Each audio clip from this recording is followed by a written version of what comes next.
Hey besties, it's Sarah. Welcome back to my channel. Today, I welcome you to my third annual Reading Booktubers favorite books from the previous year when they listed their favorite books. That is a working title. That's probably not what we should call it every year. So the past 2 years, I've watched everyone's favorites videos that enter my subscription box and then just chosen random books off those lists that I thought would be interesting. But this year, I thought, let's have a science to it. And by science, I mean I have taken it upon myself to watch a sample size of 121 videos. I thought if I watch over 100 videos, then surely these will truly be the books that everyone on BookTube loves. But I didn't want it to be as simple as I read the books that get mentioned the most.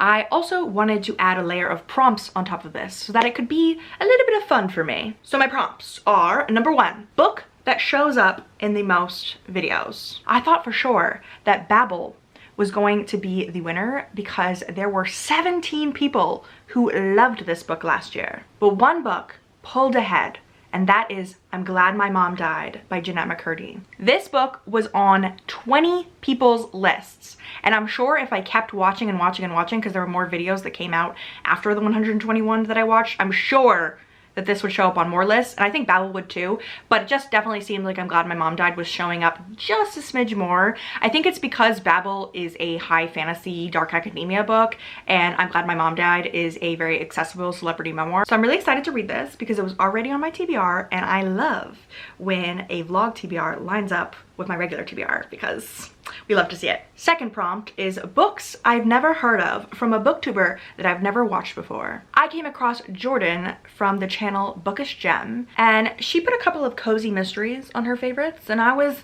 getting intrigued. My interest was piqued. And then she brought up this book, In the Company of Witches by Aurelie something. I don't remember her last name. She just made it sound so cute. She said that it has witchy vibes, a small town, a cast of very fun characters. She said it made her laugh. She said that it had a deep plot. I don't really know if the mystery was good, but she said all those things. And I thought, those are a lot of things that I enjoy in a book. Like witchy, small town, fun characters. Sign me up. And then it showed up on 2 more booktubers lists. And so, you know, 3's a crowd, 3's company. What am I trying to say here? I don't know. 3's a lot of people. So I'm gonna read it. 3rd time's a charm. No, none of those sayings worked. Regardless, 3 people is more than enough. Prompt number 3 is a book from the booktuber with the most books in common with me.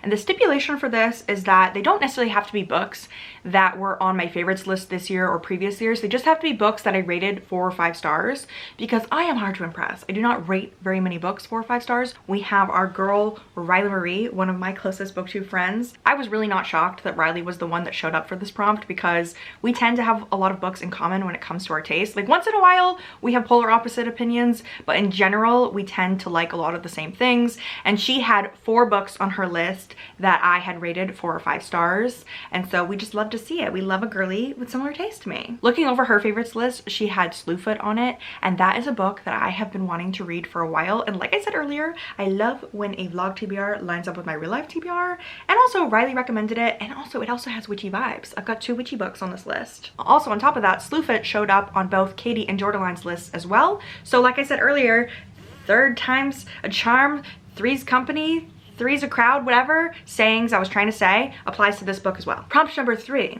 is the polar opposite. A book from the booktuber who had the least amount of books in common with me. I'm defining this as people who have my least favorite books on their list, like books that I truly would want to burn in a fire. This is no shade to whoever ends up on this prompt. Would have to be Allie from the channel Just Allie. And before I get into this, I do want to say I think Allie is so sweet and has a great personality, and I love the way that she talks about books. She's always very excited. So Allie, if you're watching this, I do apologize that this prompt seems negative because I'm basically saying I hate a lot of your favorite books, but I love your energy, I love your vibes, and you seem like a very nice person. Although, I will say that she had both Book Lovers and Love Like Farms on her favorites list, and I loved those books. Those were 2 of my favorite romances that I read last year. So that just goes to show that sometimes when you disagree with someone on a lot of things, you agree on a few other things. So we love to see it. She had 5 books that I have previously rated poorly, and a few Colleen Hoover books that I'm pretty sure I would rate low if I read. I know that that doesn't necessarily count, but I'm just saying the general vibes of us not having the same reading taste were there. One book that she brought up on her list that she made sound so good and definitely sounds like something would be up my alley is this memoir called When Breath Becomes Air. It's written by a guy who was diagnosed with terminal cancer when he was a medical student, and so he wrote a memoir sort of depicting the last days of his life and his relationship with his wife and what it felt like to be someone who was intended to be a doctor but now has a diagnosis that he thought he would be giving to patients.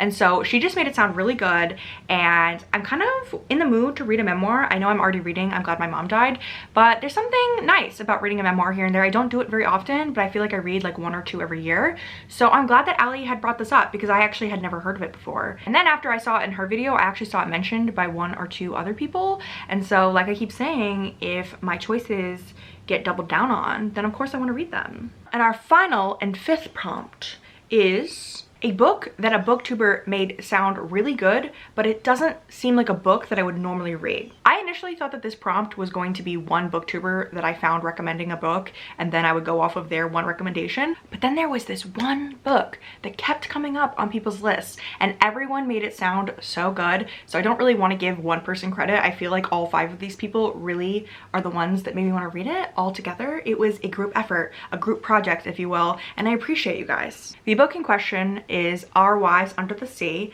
I don't remember the name of the author, and these are the 5 people that recommended it. From my understanding, this is a sci-fi horror type book, but I just don't know if I would have ever thought to read this. It wasn't really on my radar. Like maybe I would have if I'd heard more people talking about it, but in general, this just isn't something I would pick out for myself. But I have been trying to dabble more into horror as well as sci-fi, and so it just seemed like it could be up my alley. So I'm very grateful to these people for recommending it, and I'm excited to read it. This is Jeanette McCurdy talking about her childhood and adolescence. It's so much more than just about her time at iCarly. Jeanette talks about her abusive upbringing and her struggles with an eating disorder. The memoir earns the title, and it covers a lot of things that Jeanette McCurdy went through. It's a really hard book to read. Oh, it makes my chest hurt. And I think I also wept and cried and sobbed, I think, while reading this book. I just fell in love with this book, even though it is so dark. Hey besties, welcome to the first vlog update.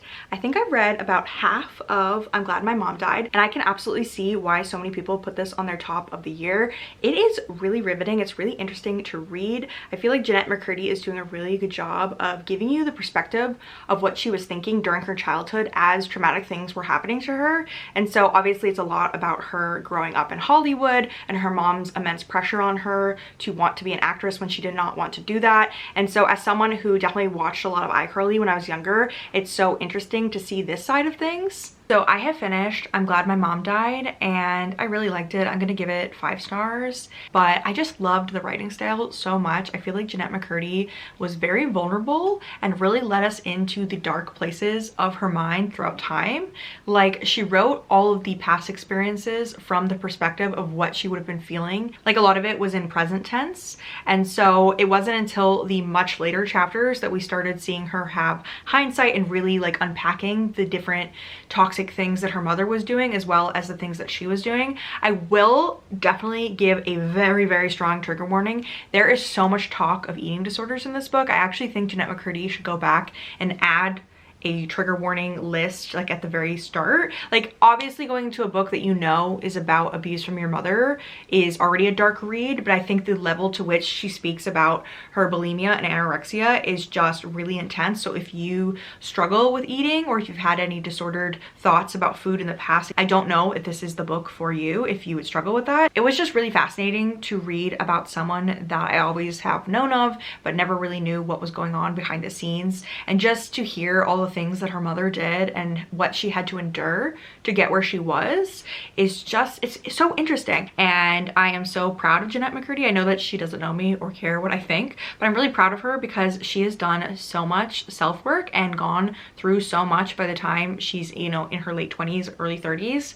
And I cannot wait to read more stuff written by her. I think that she would be really good at writing fiction, or if she wanted to write more nonfiction, I would read that too. I just think that she has a really interesting point of view and her writing style is really good, and so I'm excited for her. I feel like This book was her taking her identity back, her figuring out who she is as a person. So 5 stars. I see why those 20 girlies loved it. Like, I totally agree with you, besties. It was really good. Someone ends up dead in their bed and breakfast, and the aunt is like the prime suspect, so this girl is on a mission to figure out who did it. So many laugh out loud moments, but also this town full of people that you just really like. If you're looking for a cozy mystery with like a deeper plot to it, this one is where it's at. Okay, so I finished In the Company of Witches, and I'm sorry, Jordan, if you're watching this, I did not like it. I did not like it at all, besties. I think I'm gonna be giving it 2 stars. I think I was reading it for like over 5 days. I didn't film any updates because my sister was visiting me,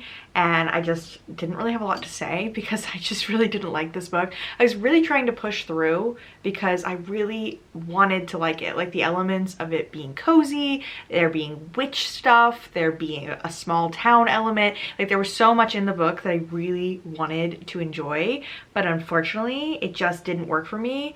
I think the issue for me was the writing style. This book is very dialogue driven. Like every other sentence is dialogue. Like the main character is going around town trying to solve this mystery, so she's interviewing people, and so almost every scene is a very long conversation with people, and so there's not a lot of narrative in between, and a lot of the in-between paragraphs are spent on describing random things like people's outfits. There just wasn't a lot for it for me. Like I didn't like the characters, I didn't like the mystery. The mystery was very basic. I kind of predicted who had done it pretty early on, so unfortunately I didn't like it. There's always a chance of this happening when I do these vlogs. I feel like every year I've done it so far, there's always been 1 or 2 books that I did not like. I'm not saying you shouldn't read it. I'm just saying that I didn't like it. But obviously other people like Jordan did like it. So that's all I gotta say about that. So this takes place in the 1600s in Connecticut around like the witch hysteria. This is like such an amazing revenge, witchy horror book. The vibes were amazing. It was just like everything that I have been saying that I always love, like puritanical stories, witches, the devil, revenge. Obviously, I am filming this update outside, so I apologize if you can hear birds chirping or squirrels or any of the things that live outside. I was just chilling outside with Billy. By the way, someone mentioned in a recent video where I had Billy that I've never introduced her before, and I can't remember if I ever have. I adopted her at the end of 2019, and that was a time when I wasn't posting very often, and I feel like she just sort of showed up in my videos. But this is my dog, Billy. She has one eye. Her full name is Billie Eilish. It is a pun. And yeah, I've just had her for like 3 years, and she just shows up in random videos because she loves to sit with me. She actually has separation anxiety, and she likes to be with me at all times. We're actually literally facing the backyard right now, and I told her to go in the backyard, but she wanted to sit here with me while I film this update. So yeah, that was just a random aside. Someone just mentioned that I'd never introduced her before. So this is Billy. She's my precious little girl. Anyway, let's just get back to Slewfoot. We haven't really gotten into that yet. I am about 75% of the way into this book, and I like it. I don't know if I love it as much as maybe some other people. I like the writing style a lot. I definitely think Brahms seems to be a good author. I wouldn't say that I am hugely into puritanical stories. And I know that's a funny thing to say because I'm literally the person who said this was already on my TBR before Riley brought it up. Something about me is that if a booktuber I like says they like something, I automatically want to read it. And so I'm very easily influenced into reading things that sometimes aren't really my taste. In this case, I am really liking the book. It's definitely better than other Puritan books that I've read in the past. I like the witchy vibes in this, and I like the light horror element. It's not quite as scary as I thought it was going to be. I'm very curious about where the story is going. Like I said, I'm almost done with it, and I feel like it hasn't ramped up quite the way that I thought it would. All right, I finished Slewfoot, and I feel like I feel pretty much the same as I did before, where it was definitely a 4-star reading experience. I did enjoy reading it, but it's personally not my favorite book that I've ever read. I still would like to see the illustrations at some point. I feel like those would be really nice to look at.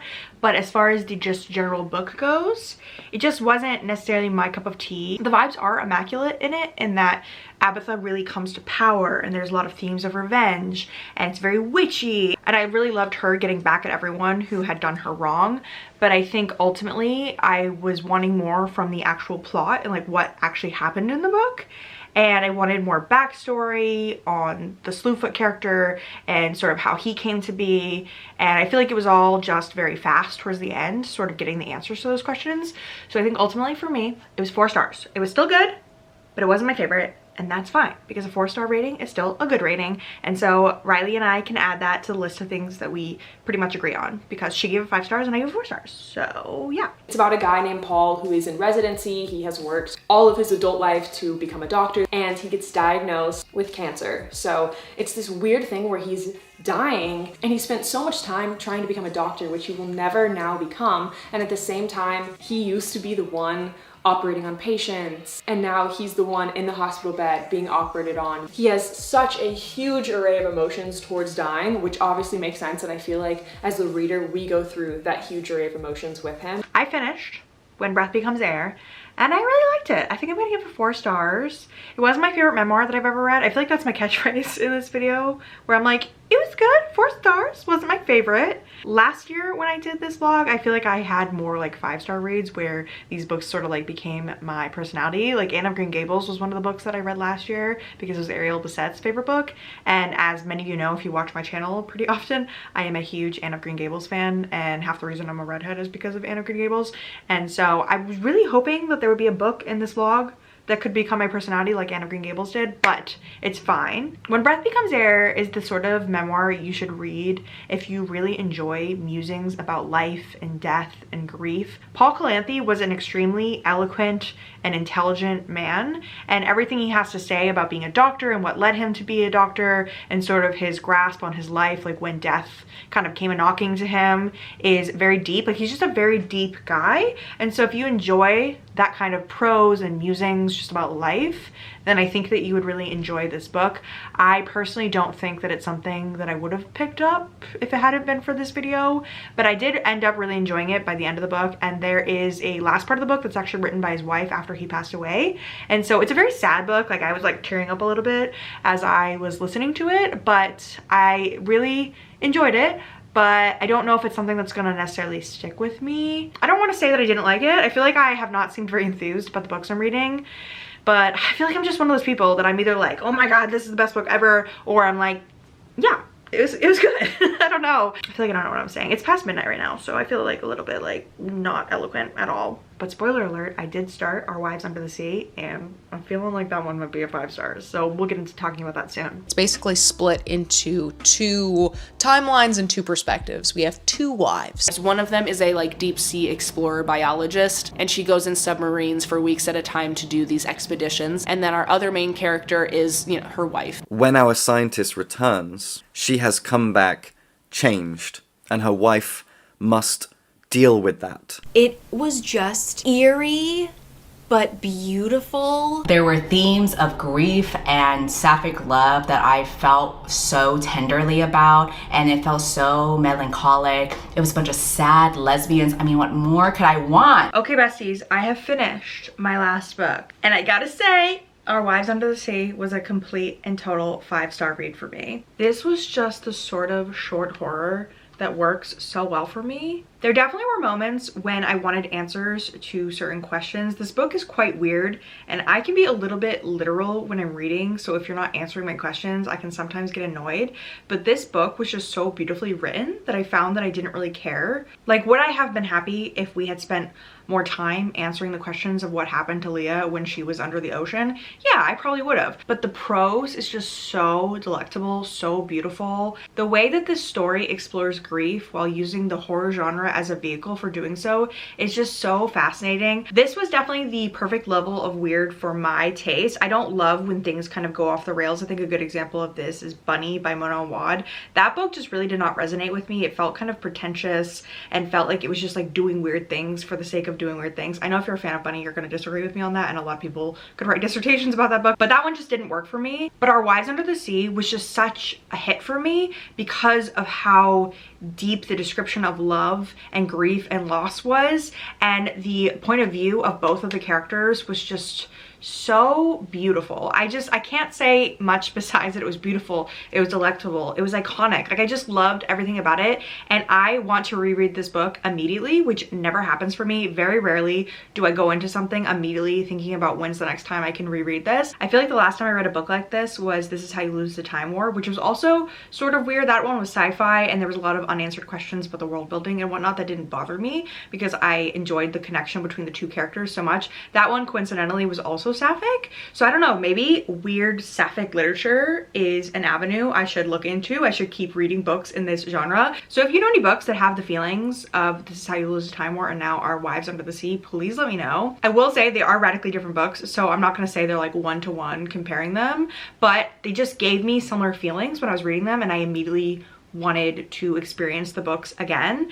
I don't know, there was just something so special about Our Wives Under the Sea. I can't even describe it. Like, the final scene just touched me so much, and there was just such an interesting exploration. I would love to read more about these characters, but I understand that I feel like Julia Armfield just meant for this to be a singular story by itself. And obviously I still have a lot of questions about, like, why did that happen? What were they doing under the sea? I don't know. I don't know the answers to these questions, but I find that I don't mind either. I would love to see this adapted into a film. I feel like it would be one of those like artsy A24 movies. I don't know. It's just an unexplainable feeling, the way that this book made me feel. I would highly recommend it if you enjoy books that kind of leave a lot of unanswered questions and just have a lot of exploration of like deeper human emotion. But that brings us to the end of the 3rd annual Reading Booktubers Favorite Books from the Previous Year vlog. Still not a great title for it. I do want to extend a thank you to all the booktubers who were featured in this video. I know you did not ask to be in this video, but thank you for posting your videos, having content for me to look at and clips to include. I appreciate it. Shout out to you. If you're still watching this and you've made it to the end of this video, feel free to use the butterfly emoji in your comment down below. I have a butterfly on my top here and a butterfly on my necklace. Fun fact about me, I love butterflies. Like, if I was a mom, that would be my mom animal. But just leave that butterfly in your comment if you want, so I know that you made it here and that you enjoyed the video. And I thank you all so much for watching. You're all beautiful. Have a nice day.